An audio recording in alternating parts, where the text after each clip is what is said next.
Hoje nós vamos conversar sobre esse livro que é muito falado, muito conhecido, pelo menos dentro dessa bolha aí que consome esse livro aqui. Muitas e muitas resenhas sobre esse livro, A Vida Intelectual, do Padre Sertilanges.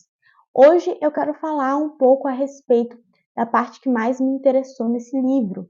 Aqui o Padre Sertilanges vai tentar fazer uma espécie de manual da vida intelectual. Então, ele vai dividir, você vê muito bem dividida, as partes de vida prática, então como que na prática funciona a vida intelectual, e aí ele vai comentar sobre como fazer fichamentos, como organizar as anotações, como organizar o sono, como organizar os compromissos sociais em relação à leitura, tudo isso de mais prático ele vai conversar, mas antes disso ele passa por uma parte um pouco mais teórica, um pouco mais reflexiva, que ele vai conversar com a gente a respeito desse conceito vida intelectual e vai conversar com a gente também a respeito das características que uma pessoa precisa ter para ela ter também essa tal dessa vida intelectual.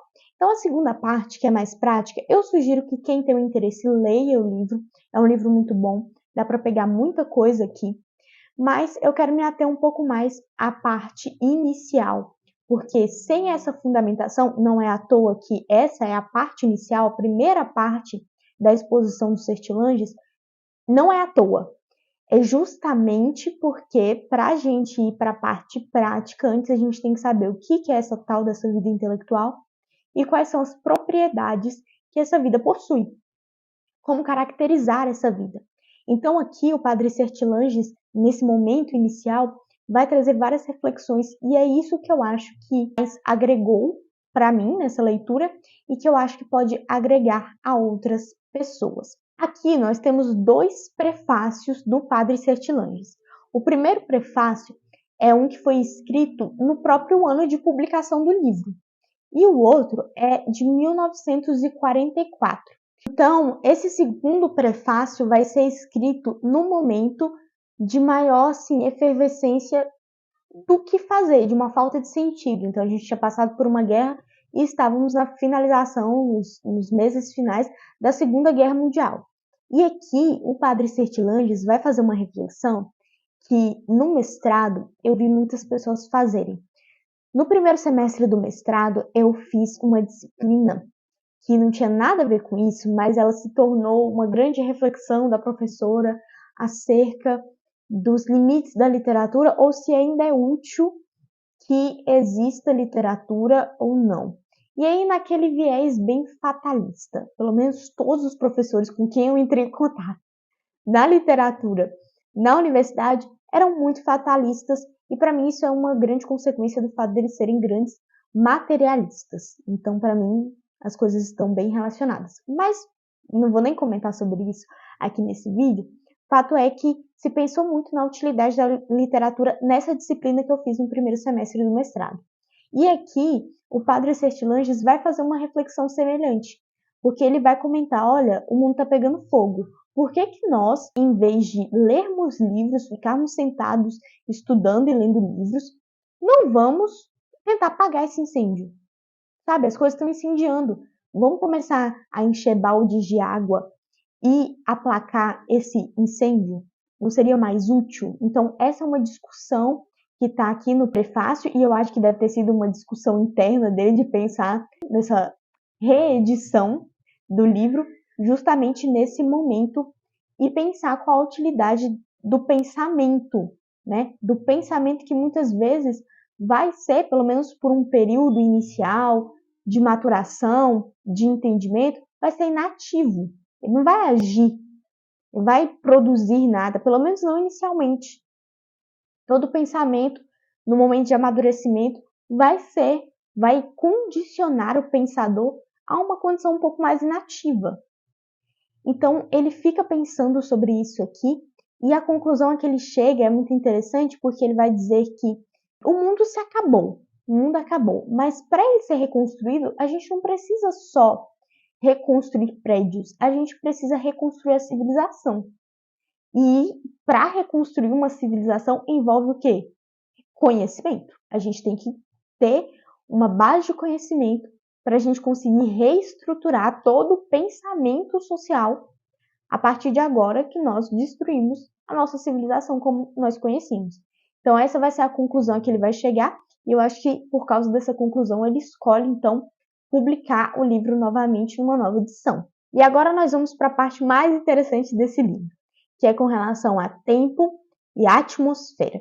Eu acho que dá para a gente conceituar muito da ideia geral desse livro com a relação entre tempo e atmosfera.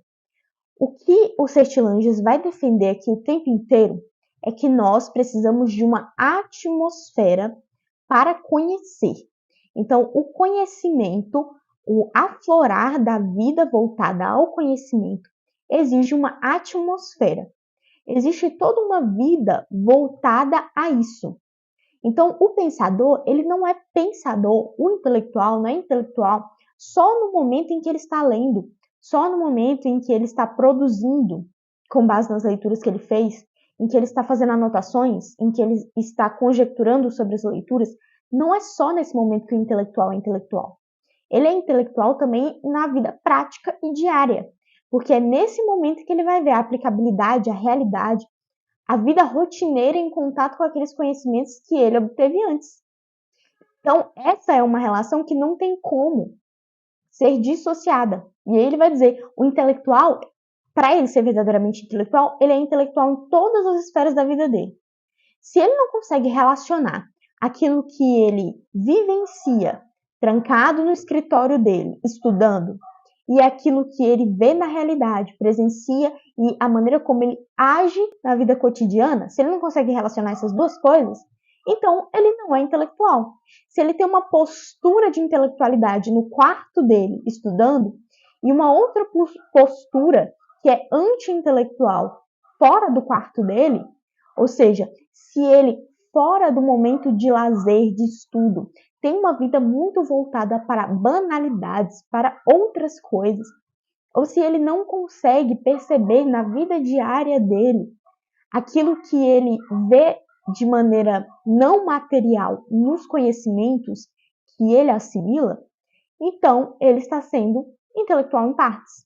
E o que ele vai tentar dizer aqui, e ele não coloca com essas palavras, mas eu acho que as pessoas falam muito disso, né?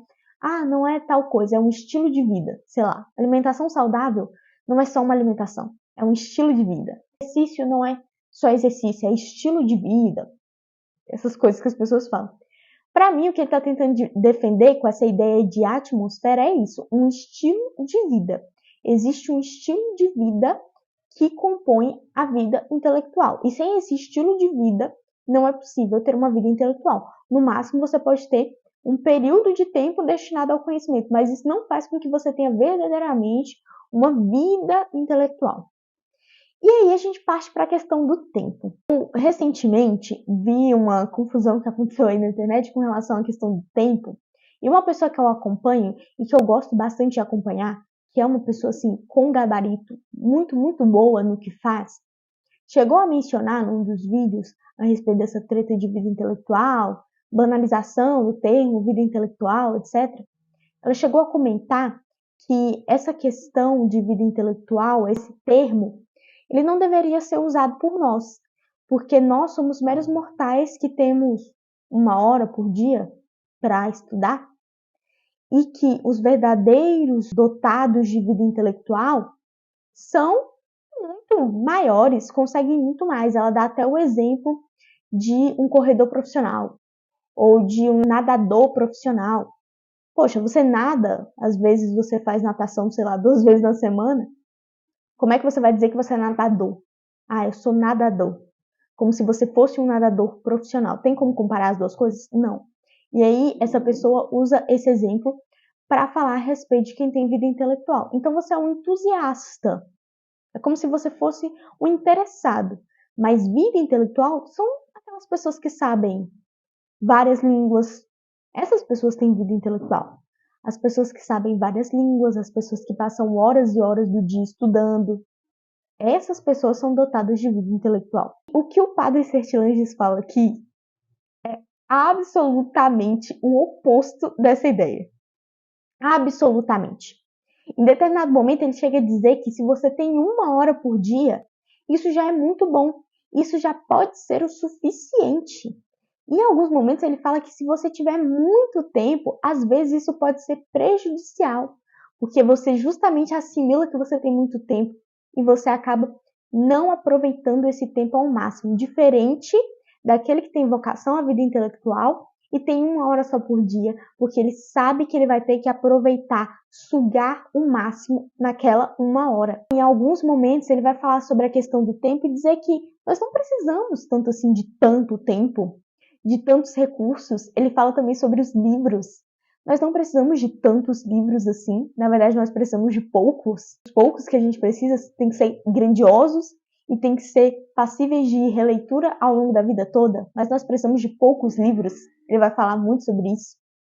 Então, você vê que a vida intelectual que o padre Sertillange está colocando aqui, ela tem muito a ver com uma disposição de espírito, então com uma disposição sua de entregar o seu intelecto, a sua mentalidade a uma vida mais reflexiva, a uma vida mais calcada no prazer, no conhecimento da verdade, e muito menos a ver com megalomanias, muito menos a ver com excessos. Ele fala também muito aqui sobre a questão do excesso, excessos sociais. Então você comparecer a muitas festas e a muitos eventos, todo excesso é prejudicial à ruminação das ideias. Então, às vezes, você ter livros demais ou você ter muito tempo para dispor à vida de estudo pode ser mais prejudicial do que benéfico. E, para mim, essa é a grande chave desse livro. Eu acho que se as pessoas assimilassem essa parte desse livro, as pessoas que leem esse livro assimilassem essa parte, a gente já teria um salto aí no entendimento do que é raios de vida de estudo. O que é, para que se estuda? Porque você estuda, sinceramente, só para acumular um monte de conhecimentos na sua cabeça? Isso vai ser útil de quê, no final das contas? Ou o conhecimento que você tem um propósito? Não que ele vá ser utilitarista. Eu não estou falando aqui de conhecimento no sentido de ser usado o tempo inteiro. Conhecimento utilitarista. Eu não estou falando nesse sentido. Mas eu estou falando de começar a enxergar o mundo, enxergar a sua realidade com base nas lentes daquilo que você aprendeu. Não que aquilo ficou numa caixinha reservada no seu cérebro e você vai morrer com aquela informação ali e acabou. Para que foi útil? Todas as horas de estudo foram úteis para quê? Se você guardou aquilo numa caixinha e morreu. É como se você fosse um grande computador. Você juntou, assimilou um monte de informação, é isso, acabou. Não é útil. Então, é muito mais importante uma disposição de espírito, porque quando você tem uma disposição de espírito, é muito mais fácil entender a razão pela qual você está fazendo aquilo, trilhando aquele caminho em direção ao conhecimento da verdade, e aplicar esse conhecimento não de maneira utilitária, mas de maneira a modificar de alguma forma a realidade, a sua percepção da realidade, com base naqueles estudos. Então, para mim, essa é a grande chave desse livro. E dentro desse âmbito da atmosfera, o padre Sertillange, em vários momentos, vai mencionar o desapego às coisas do mundo, e principalmente o desapego aos juízos deste mundo. E aí isso também me fez rememorar a questão da quantidade de livros, da quantidade de tempo despendido em várias leituras, em conhecimento de várias línguas. Ele fala muito sobre o juízo do mundo, no sentido de que o mundo usual, e aqui no Brasil, eu acho que qualquer um que leia minimamente algum livro, tem algum interesse, sabe, um mínimo mais profundo, vai ter a percepção disso, de que é uma vida solitária. Então, o que ele está falando aqui com o juízo do mundo é que o juízo do mundo aponta para uma valorização das coisas mais superficiais possíveis. E que nós vamos sempre nos sentir sozinhos em relação a essa valorização que existe, porque nós estamos valorizando outra coisa. Nós estamos valorizando as superficialidades desse mundo. Ele fala de juízo do mundo nesse sentido. Não se importem com o juízo do mundo, porque o mundo é superficial. Eu também fico pensando nessa passagem do Sertillanges com relação ao mundo intelectualizado de internet dos dias de hoje. Porque se nós formos pensar, não se importe com os juízos do mundo, mais voltado a esse âmbito que se diz intelectual, seria no sentido de não se importe com os juízos deste mundo, que se importa mais com livros na prateleira, que se importa mais com grandes coleções amontoadas nas prateleiras, coleções de livros antigos. Eu, que estou na universidade, que estou no ambiente acadêmico de pós-graduação, vejo que existe muito essa tentativa de mostrar o tempo inteiro que você leu mais, que você estudou mais, que você fez mais, que você conhece fulano, ciclano, beltrano, que é um escritor famoso, que é um pensador muito conhecido na academia. Então, eu percebo que essa questão de juízo do mundo também se afaste do juízo daqueles que se dizem grandes intelectuais. Esse juízo que se importa mais com as perfumarias do que verdadeiramente com uma vida voltada ao intelecto, ao conhecimento. Então, muito do que ele fala aqui eu acho que é muito bom nesse momento em que eu comecei a perceber uma relação de muito ego, uma relação de muito ego relacionada à vida de estudos. Como que alguém pode viver uma vida de estudos, pode ser um intelectual e ter um ego tão elevado? Isso é complicado. Não é dizer, relativizar completamente, dizer, não, o que nós fazemos quando nós nos dedicamos ao estudo, à vida de estudos, isso não é superior a quem gasta seu tempo na frente da televisão assistindo BBB. É lógico que é superior, é lógico que é melhor, mas eu sinto um pouco essa junção de perfumarias para dizer que quando você tem isso, aquilo outro, quando você tem horas e horas de estudo, necessariamente por causa disso, você é um intelectual. Quando na verdade não. Você tem que ter uma disposição de espírito. E pagar o preço também que a vocação cobra. O Sertilanges fala sobre isso aqui. A vocação, a vida intelectual, cobra um preço. E se você tem o desejo de segui-la, saiba que tudo não vai ser tranquilo, tudo não vai ser fácil. Principalmente se nós formos parar para pensar que nós estamos num país que não valoriza, as pessoas não se importam com a educação. Se você parar alguém na rua e perguntar o que precisa melhorar no Brasil, as pessoas vão dizer, a educação precisa melhorar no Brasil. Mas as pessoas só dizem. Na verdade, ninguém se importa com isso. Ninguém tá nem aí para isso. As pessoas preferem mesmo que seja desse jeito, do jeito que é. Ninguém, o brasileiro tem raiva do conhecimento, tem raiva de estudar. Você paga um preço social, você paga um preço em relação ao seu tempo, que não vai ser mais disposto, por exemplo, 100% com a sua família. Se você tem uma vida intelectual e tem uma família, você vai viver sempre balançando pratinhos para conseguir uma certa congruência desses elementos todos. Ele chega a mencionar até que obter sem pagar é digno de corações covardes. Então você tem um coração covarde quando você quer obter as benesses da vida de estudos sem pagar o preço por essas benesses. Então, assim, esse livro, apesar de curto, a primeira parte principalmente dele, que é o momento de reflexão do Sertilanges, é muito interessante. Ele fala de uma maneira muito bonita e muito apaixonada. Ele fala sobre a necessidade da paixão pela verdade, do amor pela verdade. E aqui está uma diferença crucial em relação a teóricos, a intelectuais, a pensadores que não são cristãos.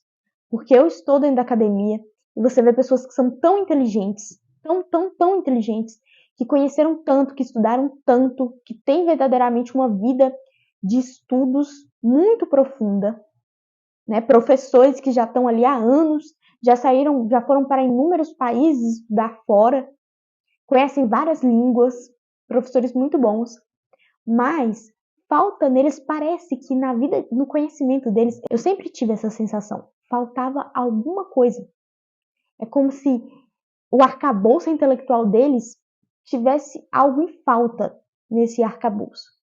E aqui eu acho que o padre Sertilanges me deu uma espécie de resposta, porque ele vai falar muito da escravização do homem, do intelectual, daquele que tem a vocação, à verdade. O que tem a vocação intelectual, ele é escravo da verdade. Ele é escravo. Ele não consegue viver fora da verdade e sem perseguir a verdade. Então, a vida de estudo dele tem essa base de perseguição da verdade. E isso é muito diferente se você for pensar no intelectual que está na academia, nesse ambiente extremamente materialista, com noções de mundo extremamente materialistas. Então sempre parece que está faltando um pouco, parece que está sendo só um acúmulo de conhecimentos. E aí eu fico pensando, está faltando justamente esse apego à verdade. Porque não se tem esse materialismo, ele justamente mina a ideia de uma verdade.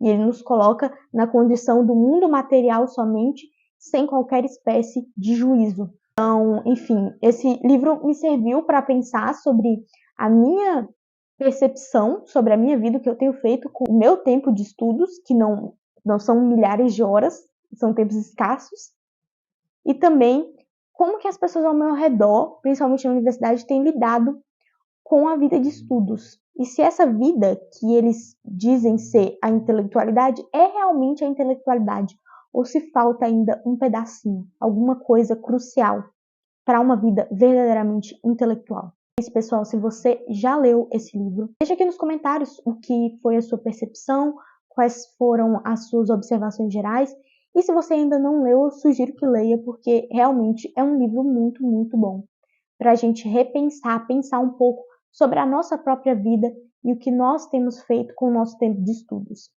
É isso, fica aqui a minha recomendação desse livro. Se você gostou desse vídeo, dê um like e dá uma olhada nos outros vídeos aqui no canal, porque a gente já tem muitas resenhas muito interessantes para assistir, para vocês maratonarem. É isso então, beijo, tchau, tchau.